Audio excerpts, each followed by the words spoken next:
One of my favorite practices is actually journaling, because when you journal, it does two things, right? Journaling, one, helps you create a record of what you've experienced.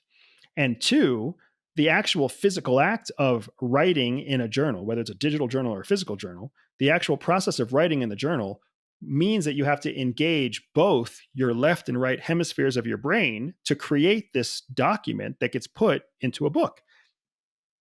So when you journal, and you're journaling with an eye towards becoming more effective at taking risks and reducing your anxiety, the specific things that you want to journal are the moments in the day that caused you anxiety.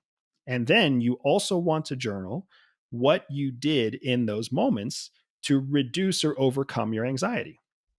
So, for example, if you have I'm an entrepreneur, so I tie a lot of things back to business. If you see a low sales day, right? If I'm accustomed to seeing $2,000 in sale per day and I see $500 in sales per day, it's really easy for me to start worrying about what's the end of the month going to look like? Am I going to meet payroll? What's the next quarter going to look like? Am I going to lose my business? If I lose my business, how am I going to lose my house? You can see how this anxiety gets out of control for a lot of people. So in this journaling example, you would literally journal. You would, at the moment where that happens, you would grab your journal and you would write down, here's the date, here's the time, here's the thought. Today's a low sales day. I've started feeling anxiety about not making enough money for payroll at the end of the month.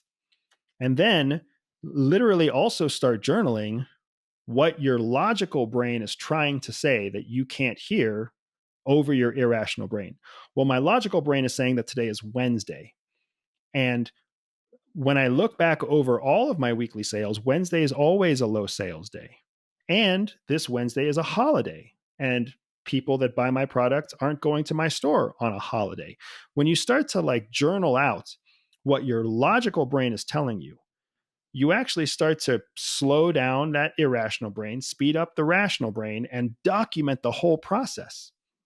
So tomorrow, when I look at my sales and my sales are up, I can always look back at my journal and say, oh, look at that. Like yesterday, I was so afraid that sales were down. Today, sales are up. Well, today's Thursday. Thursday's different than Wednesday. Next week, when I have a meltdown on Wednesday, I can page back through my journal and see that I had a meltdown every Wednesday for the preceding 6 Wednesdays. And here was my conclusion. Well, guess what happens by Wednesday number 7? By Wednesday number 7, I've already learned sales are down on Wednesdays. Nothing to worry about.